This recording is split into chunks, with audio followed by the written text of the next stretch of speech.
तो बड़ी खबर आपको बताएं, महापाप पर सियासत अनलिमिटेड। जी हां, रेप पर सियासत के अलग अलग रंग देखने को मिल रहे हैं। हाथरस पर कांग्रेस लाल है तो बीजेपी खामोश। सवाई माधोपुर पर सियासी दल खामोश हैं। सवाई माधोपुर में सियासत शर्मसार हुई है। माधोपुर में महापाप, लेकिन सबसे बड़ा सवाल यह कि इंसाफ कब। तो सवाई माधोपुर के मामले में राजनीतिक दल जो हैं वो पूरी तरीके से खामोश हैं, लेकिन हाथरस पर कांग्रेस लाल जरूर है।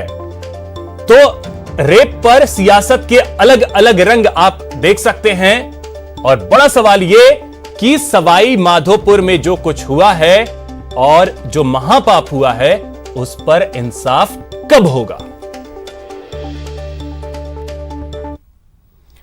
प्रदेश में रेप वाली सियासत नॉन स्टॉप जारी है, जिसमें हाथरस कांड पर तो हाहाकार मचा हुआ है, लेकिन सवाई माधोपुर में पीड़ित नाबालिग की ना तो कांग्रेस ना ही बीजेपी सुध लेने को तैयार है। रेप वाली राजनीति के दो रंग। हाथरस पर हाहाकार, माधोपुर में महापाप पर मौन। माधोपुर की बेटी को इंसाफ कब। मरुधरा में रेप पर नफा और नुकसान को तौलकर दो रंग वाली राजनीति हो रही है। हाथरस कांड पर तो हाहाकार मचा है, हमदर्दी इतनी कि कांग्रेस ने यूपी सरकार के विरोध में सोमवार को पूरे प्रदेश में मौन सत्याग्रह का ऐलान किया है। तो बीजेपी भी जवाब में प्रदेश में लॉ एंड ऑर्डर को लेकर हल्ला बोलने के लिए तैयार है। लेकिन सच तो ये है कि सवाई माधोपुर में हुए महापाप पर कांग्रेस और बीजेपी का दोनों का दामन दागदार हुआ है। पीड़ित बेटी की ना तो कांग्रेस और ना ही बीजेपी का कोई नेता सुध लेने के लिए तैयार है। दुष्कर्म के मामलों पर भले ही राजनीति चमकाने की बात हो रही हो, अलग अलग पार्टियां अपनी अपनी बातें कर रही हों, लेकिन हकीकत तो ये है कि सवाई माधोपुर की इस पीड़िता के घर पर उसका हाल जानने के लिए किसी भी पार्टी का कोई नेता नहीं पहुंचा है। कारण है कि प्रदेश की दोनों बड़ी पार्टियों का दामन दागदार हुआ है। सवाई माधोपुर में हुए महापाप में पापी गैंग की मुख्य आरोपी और कांग्रेस सेवा दल महिला मोर्चा की पूर्व जिलाध्यक्ष पूजा उर्फ पूनम चौधरी से पार्टी ने पल्ला तो झाड़ लिया, लेकिन अब तक उसकी गिरफ्तारी तक नहीं हो पाई है। वहीं दूसरी तरफ बीजेपी ने महिला मोर्चा की पूर्व जिलाध्यक्ष सुनीता को न केवल पार्टी से बाहर निकाल दिया है, बल्कि वो पुलिस की गिरफ्त में भी आ चुकी है। पूरे प्रकरण को सामने आने के बाद भले ही पूजा और पूनम चौधरी से कांग्रेस ने पल्ला झाड़ लिया हो, लेकिन उनके शहर में लगे बैनर और पोस्टर और होर्डिंग कांग्रेस से उनके क्या संबंध थे उसको बयान करने के लिए काफी हैं।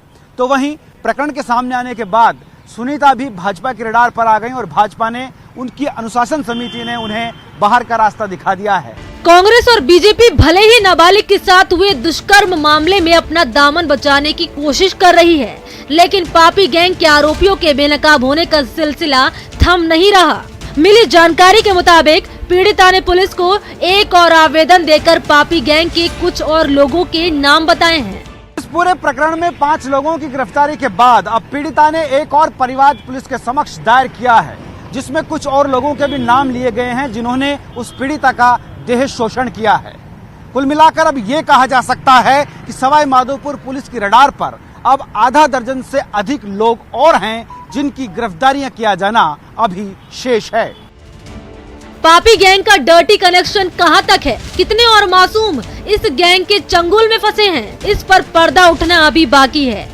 लेकिन रेप वाली सियासत में हाथरस की बेटी पर हंगामा और माधोपुर की बेटी पर चुप्पी क्यों? ये रेप वाली राजनीति के दो रंग नहीं तो क्या है? न्यूज़ 18 राजस्थान के लिए सवाई माधोपुर से भंवर पुष्पेंद्र की रिपोर्ट। तो हमारे सहयोगी भंवर पुष्पेंद्र लगातार सवाई माधोपुर में मौजूद हैं, उनके पास चलते हैं। भंवर, अब बड़ा सवाल यह है कि रेप पर सियासत जो तो कभी होनी ही नहीं चाहिए वो शुरू हो गई है, इसमें कोई दो राय नहीं है, लेकिन दो रंग आखिर क्यों? यह बड़ा सवाल है और यह आपसे समझना चाहेंगे कि दो रंग क्यों। जी बिल्कुल, आप ठीक कह रहे हैं विषय के। दो रंगों की हम बात करें तो दो रंग साफ तौर पर नजर आते हैं, क्योंकि जिस तरह से आरोपियों में जो सबसे बड़े कहा जा सकता है कि सबसे बड़ी जो मछलियां हैं वो दोनों पार्टियों से संबंध है। एक का कांग्रेस से संबंध है तो दूसरे का भाजपा से संबंध है।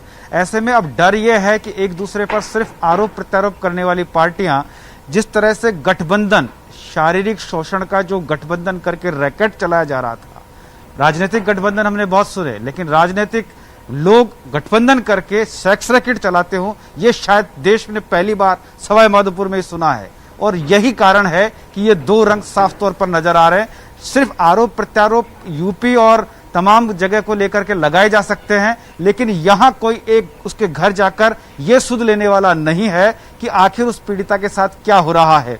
बेटी बचाओ बेटी पढ़ाओ का स्लोगन देने वाले लोग अब उस बेटी की सुध भी लेने के लिए तैयार नहीं है। ना तो कोई कांग्रेस का वहां जाता है, ना कोई भाजपा का वहां जाता है। हाँ, टीवी पर चीखने चिल्लाने या फोन पर चीखने चिल्लाने के लिए सब तैयार हैं, ताकि अपनी टीआरपी बढ़ाते रहें, सिर्फ अपनी राजनीतिक जो माहौल है उसको सीखने की कोशिश चलती रहती है। जो टीस है, जो दर्द है, उसको समझने वाला कोई नहीं है। जी बिल्कुल, रोटियां सेकने की कोशिश पूरी की जाती है। वो लोग जो बेटी बचाओ बेटी पढ़ाओ के करोड़ों रुपए के विज्ञापन में खर्च करते हैं, वो धरातल पे क्या स्थिति है सवाई माधोपुर में आकर देखा जा सकता है। लेकिन कोई भी किसी भी पार्टी का व्यक्ति यहां आकर उस बेटी की सुध लेने को तैयार नहीं है जिसने इस पीड़ा को भोगा है। और एक नाबालिग बेटी जिसके साथ ये सब हुआ, और एक बार नहीं कई बार हुआ, अपने राजनीतिक संबंधों को मजबूत करने के लिए, अपने व्यवसायिक संबंधों को मजबूत करने के लिए, अपने तमाम कामों को सरकारी प्रशासन महकमे से निकलवाने के लिए कहां कहां उस बच्ची को नहीं भेजा गया। और लास्ट में एक और भंवरी बनाने का प्रयास भी उसके साथ किया गया कि उसकी हत्या की साजिश थी या फिर उसको बेचने की साजिश थी। वो जो 2 नंबर फोटो पर थे वो अभी तक पुलिस से ट्रेस नहीं हो सके हैं। सबसे बड़ा सवाल सवाई माधोपुर पुलिस पर यह लगता है कि आखिर पूजा कहां है। जो आरोपी, 2 बड़े आरोपी हैं, जिसमें एक सुनीता है वो तो गिरफ्त में है, लेकिन पूजा कहां है। पूजा उर्फ पूनम चौधरी को गिरफ्तार क्यों नहीं किया गया।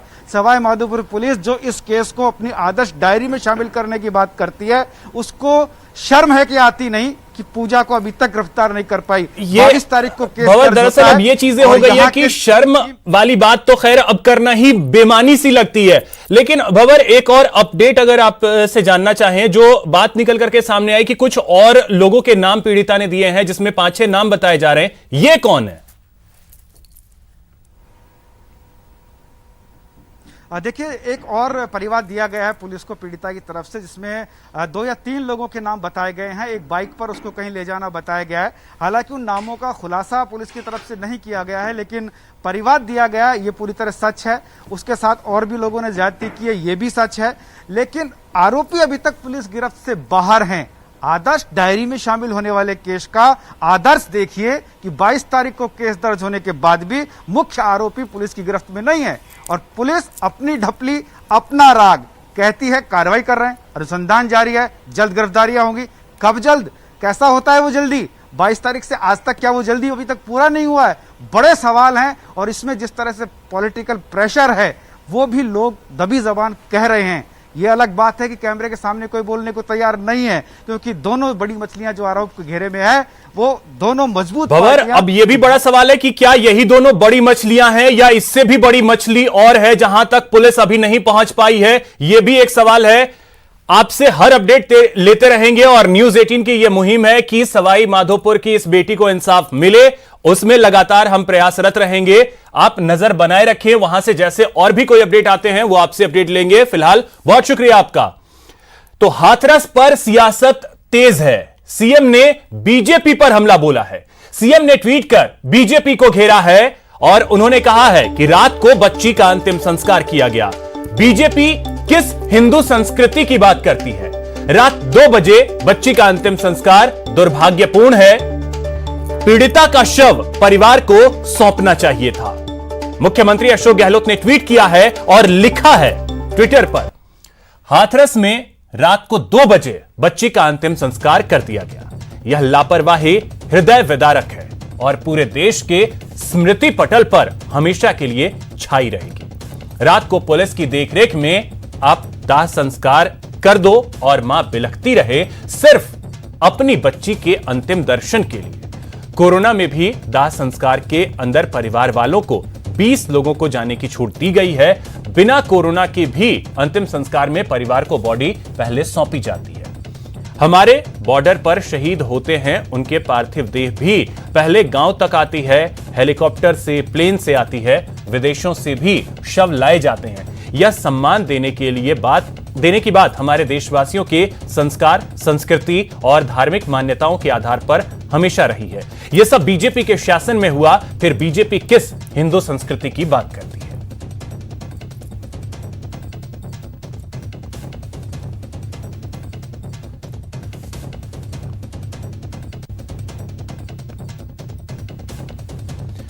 जयपुर से एक बड़ी खबर आपको बता दें, गुर्जर आरक्षण पर किरोड़ी बैसला का बयान सामने आया है। सरकार के साथ मीटिंग का कोई मतलब नहीं है, यह कहा है कर्नल किरोड़ी सिंह बैसला ने। उन्होंने कहा है कि सरकार के साथ मीटिंग का कोई मतलब नहीं है। बातचीत करते हुए काफी दिन हो गए, सरकार जानती है कि क्या करना है। हमारी वो ही मांगे हैं जो पहले थी। 5% एमबीसी आरक्षण की प्रक्रियाधीन भर्तियों में पालना हो। गुर्जर आंदोलन के दौरान मारे गए मृतकों के परिजनों को सरकारी नौकरी मिले। तो एक बड़ा बयान आया है कर्नल किरोड़ी सिंह बैसला का, जिसमें उन्होंने कहा है कि सरकार के साथ मीटिंग का अब कोई मतलब ही नहीं बनता है, क्योंकि सरकार भी जानती है कि करना क्या है। और मांग जो है उनकी वही है 5% जो है एमबीसी आरक्षण की प्रक्रियाधीन भर्तियों में पालना हो। साथ ही साथ जो गुर्जर आरक्षण आंदोलन हुआ था उस दौरान जो लोग मारे गए थे उनके परिजनों को सरकारी नौकरी दी जाए।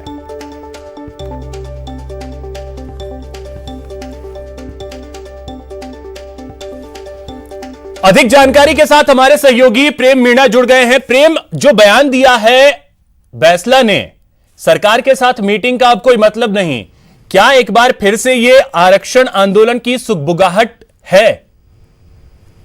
देखिए अभिषेक जी, मैं आपको बताना चाहूंगा, दरअसल गुर्जर आरक्षण संघर्ष समिति स्थानीय निकाय और जिला परिषद एवं पंचायत समितियों के चुनाव से पूर्व गहलोत सरकार पर एक तरह की दबाव की रणनीति बना रही है।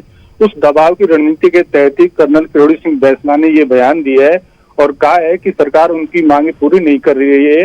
और काफी दिनों से ये हम सरकार से मांग कर रहे थे, लेकिन इसके बावजूद भी उच्च स्तर पर कई अहम मीटिंग होने के बाद भी सरकार की तरफ से कोई सकारात्मक रुख नहीं आया है। तो ऐसे में अब हमारे सामने जन आंदोलन करने के अलावा कोई विकल्प नहीं बचा है।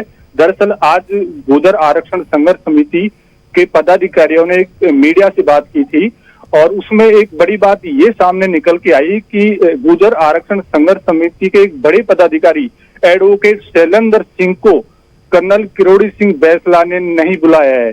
तो अब ये माना जा रहा है कि गुर्जर नेता हिम्मत सिंह के बाद अब एडवोकेट शैलेंद्र सिंह को भी इग्नोर किया जा रहा है और अब जो आरक्षण संघर्ष समिति की पूरी कमान है तो कर्नल किरोड़ी सिंह बैसला के बेटे विजय बैसला के हाथों में जाती हुई दिखाई दे रही है। जी अभिषेक। चलिए, बहुत शुक्रिया प्रेम आपका इन तमाम जानकारियों के लिए।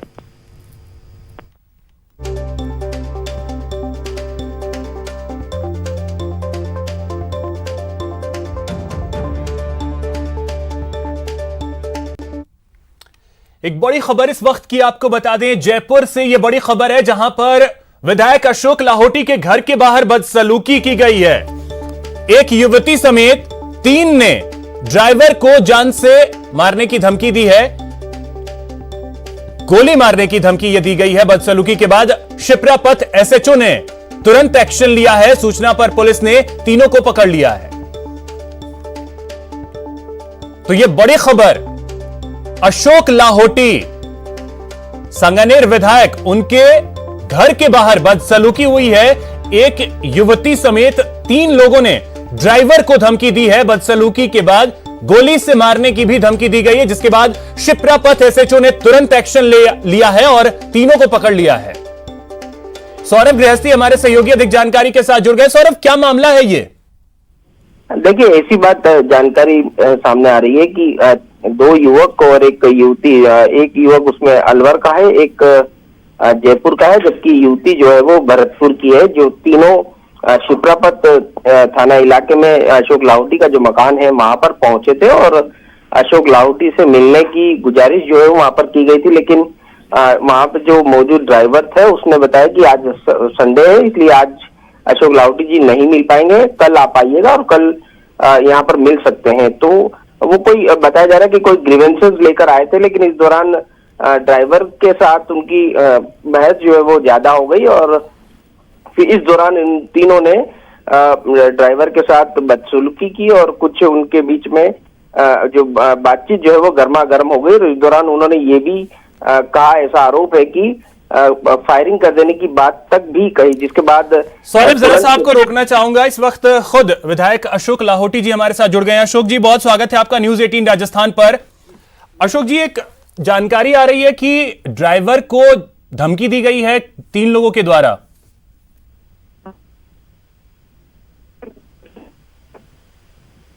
अशोक जी, क्या आपको मेरी आवाज मिल पा रही है? जी आ रही है, आपको आवाज आ रही है? जी जी आ रही है। अशोक जी, आपके ड्राइवर को मारने की धमकी दी गई है, कुछ ऐसी जानकारी आ रही है? ड्राइवर को नहीं, मुझे दी गई थी। अच्छा, आपको? ड्राइवर को बोलकर गए जी। वहां बाहर कोई मेरे घर के बाहर 1 घंटे पहले कोई गाड़ी रुकी और उस गाड़ी ने ड्राइवर से पूछा कि एमएलए कहाँ है। तो उन्होंने कहा कि वो है नहीं, परसों मिलेंगे, क्योंकि मैं अभी कोरोना पॉजिटिव था तो अभी मिलना मैंने शुरू नहीं किया था। जी जी। तो उन्होंने कहा परसों मिलेंगे, तो कहा बोल देना रात को 8 बजे दोबारा आएंगे और हम गोली मार देते हैं, बहुत एमएलए देखे हमने। इस तरीके से बोलकर चले गए। तो मैंने संबंधित थाने को सूचना दी, गाड़ी नंबर दिए, तो उन्होंने बताया कि कुछ 2-3 लोगों को गिरफ्तार किया है। तो अपने कुछ ग्रीवांसेस लेकर के ये फरियाद के तौर पे आपसे मिलने के लिए आए थे और इसी दौरान ये हुआ? नहीं, कोई फरियाद नहीं, वो तो आए ही नहीं, रुके ही नहीं, गाड़ी में बैठे बैठे केवल बोलकर चले गए। ना तो फरियाद के लिए आए, ना कोई काम के लिए आए। अच्छा, तो अब उसे गिरफ्तार कर लिया गया। बहुत शुक्रिया अशोक जी हमारे साथ जुड़ने के लिए। तो बड़ी जानकारी ये कि धमकी जो है वो अशोक लाहौटी को ही दी गई है, तो ये बड़ी खबर। और ड्राइवर के साथ बदसलूकी भी की गई और तीनों को इस वक्त फिलहाल हिरासत में ले लिया गया है। चलिए इस वक्त सीधे आपको लिए चलते हैं कोटा, जहां पर यूडीएच मंत्री शांति धारीवाल एक प्रेस कॉन्फ्रेंस कर रहे हैं।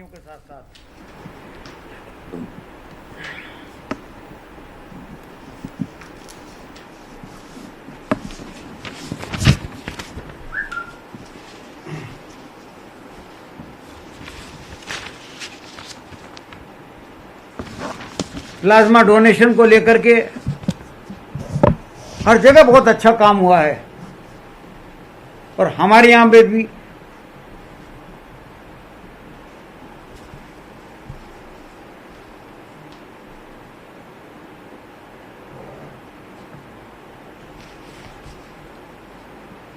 हड़ौती विकास मोर्चे ने इसकी कमान संभाली है।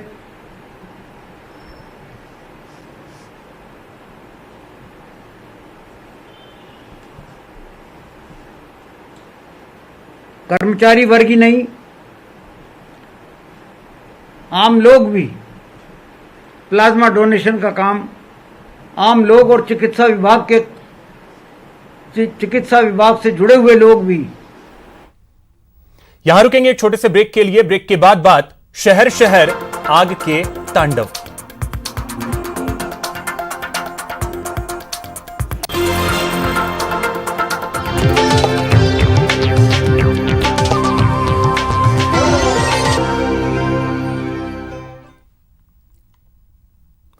ब्रेक के बाद आपका स्वागत है। एक बड़ी खबर आपको बता दें अलवर से, जहां पर डिप्थीरिया से अब तक 5 बच्चों की मौत हो चुकी है। और आपको बताएं पिछले 2 महीने में 30 बच्चों की मौत, 30 बच्चों में डिप्थीरिया के लक्षण जो है वो मिले हैं। आइसोलेशन वार्ड में बच्चों का इलाज जो है वो जारी है। 2 महीने में 30 बच्चों में लक्षण पाए गए हैं और 5 बच्चों की अभी तक डिप्थीरिया की वजह से अलवर में मौत हो चुकी है। आइसोलेशन वार्ड में इन बच्चों का इलाज भी अभी चल रहा है। राजेंद्र हमारे सहयोगी अधिक जानकारी के साथ जुड़ गए। राजेंद्र, क्या जानकारी? 30 लक्षण अभी तक मिले हैं बच्चों में। जी, अलवर जिले का यूं कहें कोरोना काल में और डिप्थीरिया का जो प्रकोप है वो बच्चों पर भारी पड़ता दिखाई दे रहा है। जिस तरीके का जो मामला है कि लगातार पिछले 2 महीने से कोरोना के दौरान ही डिप्थीरिया के जब मामले सामने आए तो चिकित्सा विभाग में हड़कंप मच गया और आनन फानन में सर्वे कराया गया था, जिसमें करीब 40,000 बच्चे जिनका टीकाकरण ब्रेक पाया गया है सर्वे में। तो इससे सवाल उठता है कि चिकित्सा विभाग के द्वारा जो टीकाकरण किया जाता है तो उसकी मॉनिटरिंग पर सवाल होता है, टीकाकरण पर बड़ा सवाल होता है। और डिप्थीरिया के जिस तरीके के मामले सामने आ रहे हैं, लगभग पिछले 20 साल में 5 बच्चों की मौत कभी नहीं हुई थी और 30 से अधिक बच्चों का इलाज अलवर के जो आइसोलेशन वार्ड शिशु अस्पताल के लिए बच्चों का बना हुआ है, वहां पर इन बच्चों का पिछले 2 महीनों में अलग अलग समय पर इनका इलाज हुआ है। बिल्कुल राजेंद्र, बेहद अहम है, बहुत शुक्रिया आपका इन तमाम जानकारियों के लिए।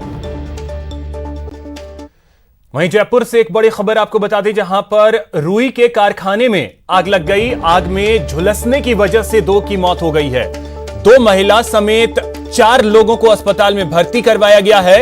दमकल ने मौके पर पहुंचकर आग पर काबू तो पा लिया है, लेकिन कारखाने में रखा सामान जलकर खाक हो गया। कारखाने में 2 भाइयों का परिवार रहता था। ब्रह्मपुरी थाना इलाके में यह कारखाना। वहीं मौके से घटना का जायजा लिया हमारे संवाददाता राकेश शर्मा ने। राजधानी के ब्रह्मपुरी इलाके में एक हृदय विदारक घटना हुई है।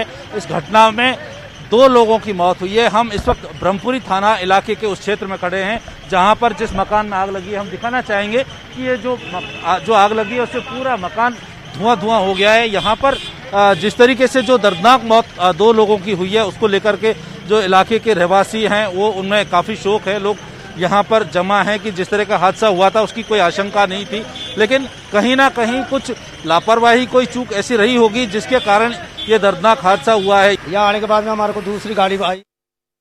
तो जयपुर के बाद चलिए आपको 2 जगहों की तस्वीरें दिखाते हैं। ये तस्वीरें भरतपुर और उदयपुर की हैं, जहां पर आग का तांडव देखने को मिला।